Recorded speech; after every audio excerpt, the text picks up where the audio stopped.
29 April 2020 एक बहुत बड़ उल्कापिंड आसी आम पृथ्वी साथी धक्का हेबो जहाद्वारा आमर पृथ्वी संपूर्ण रूपे ध्वंस होइजिबा संगे संगे पृथ्वी रे मनीष माने मध्य लुप्त होइजिबे।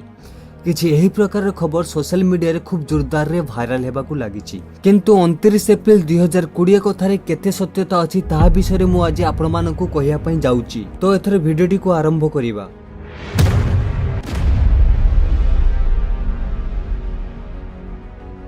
तो सर्वप्रथमे कौन सी इंग्लिश न्यूज आर्टिकल ले लेखा जाइथिला कि 29 एप्रिल ले 52768 1998 OR2 नामक एक उल्कापिंड पृथ्वी साथी धक्का हेबो। आउ जे उल्कापिंड उपरे समस्त कथावार्ता हेउछंती से उल्कापिंड उपरे स्पेस रे थिबा साइंटिस्ट माने आज नुहे से माने 20 वर्ष पूर्व नजर दे रखिछंती। कारण याकू 1998 रे से माने डिस्कवर करिथिले। आउ एत वर्ष धरि से माने अनुसंधान करिया परे ए उल्कापिंड उपरे से माने नजर रखिथिले। जेपरि कि वर्तमान ए उल्कापिंडर डायमीटर हेउचे 4.1 किलोमीटर रहिछि, जहा कि यह एक माउंट एवरेस्ट भଳି हेबो। आ वर्तमान यार गति 31,000 किलोमीटर घंटा प्रति रहिछि। आम पृथ्वी रे वर्तमान सुधा सबुठारु द्रुतगामी एयरक्राफ्ट हेउछि X-15। यार गति हेउछि 7,024 किलोमीटर घंटा प्रति रहिछि। यह माने हेउछि ए उल्कापिंडर गति ए उड़ाजाहाज ठारू 4 गुणा द्रुतगामी रे आम पृथ्वी पृष्ठ को माड़ी आसुछि। जदि गोटे एवरेस्ट एते द्रुतगामी रे आसी आम पृथ्वी पृष्ठ उपरे पड़िबो तो एथिरे कोनोसी संदेह नाही कि पृथ्वी ध्वंस होइजिबो। किंतु कथाटा एहा नुहे ए उल्कापिंडटी केते बड़ और केते द्रुतगामी रे पृथ्वी पृष्ठ को माड़ी आसुछि। किंतु सबुठु बड़ कथा हेउछि कोन ए उल्कापिंडटी पृथ्वी साथी धक्का हेबो या आमे सोशल मीडिया रे भाइराल हेउथबा खबर सुनी भयभीत हेउछु। जदि आपण सत्य कथाटी जानिया पई चाहउछंती तो यार किछि ऑफिशियल वेबसाइट रे नजर पकाय पई पड़िबो।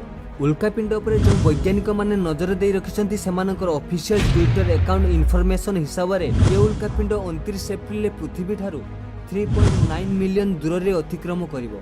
यार अर्थ हेउछि ए उल्कापिंडटी पृथ्वी ठारू 40 लाख किलोमीटर दूर दे गति करिवो एवं चांद ठारू आम पृथ्वी दूरता 3,84,400 किलोमीटर रहिछि। एहार अर्थ जेतेबेले ए उल्कापिंडटी आम पृथ्वी पार्श्व दे गति करिवो सेतेबेले उल्कापिंडर दूरता पृथ्वी ठारू एवं चांद ठारू दूरता मध्य 10 गुणा दूरत्व गति करिवो। आशा करूछि एथरो आपण माने बुझी पारिथिबे। एथरो आपण माने कहि परिबे कि देख भाई आमको पुख्ता प्रमाण देखांतु जहा द्वारा आमर पृथ्वी ऊपर कोनोसी विपद नाही। आमर स्पेस ऊपर कोनोसी एविडेंस या प्रमाण पई लोक माने नासा ऊपर बहुत भरोसा करंती। तो एथरो देखिबा नासा यहाँ पर कोन कहूची। एस्ट्रो रिलेटेड नासा रो एक ऑफिशियल वेबसाइट रे आपण मानकू यार आखपाखरे थिबा वेबसाइट ऊपर पूरा सठिक तथ्य देखिबा को मिलिबो। तो ए सब कथा को मिसई जदि मु गोटिए लाइन रे आपण मानकू कहिबी कि पृथ्वी साथी रे ए उल्कापिंडर केबे भी धक्का हेबो नाही। आ 29 एप्रिल ले पृथ्वी ठारू ए उल्कापिंडटी बहुत दूर दे गति करिवो आउ किछि नुहे। जदि एक बड़ आकार उल्कापिंड आसी आम पृथ्वी उपरे पड़िबो तो भाई तार परिणाम कोन हेबो यार इतिहास साक्षी अछि। आज ठारू कोटिए वर्ष पूर्वे जिप्सुलु नामक एक उल्कापिंड आसी आम पृथ्वी पृष्ठ रे पड़िथिला। आउ ये उल्कापिंड पड़िबा द्वारा डायनासोर प्रजाति को पूरा लुप्त कर देथिला। जदि एक उल्कापिंड डायनासोर भली प्रजाति को मारी दे पारे तो ये उल्कापिंडटी पृथ्वी ठारू मनुष्य मानकू मारिया पई कोनोसी बड़ कथा नुहे।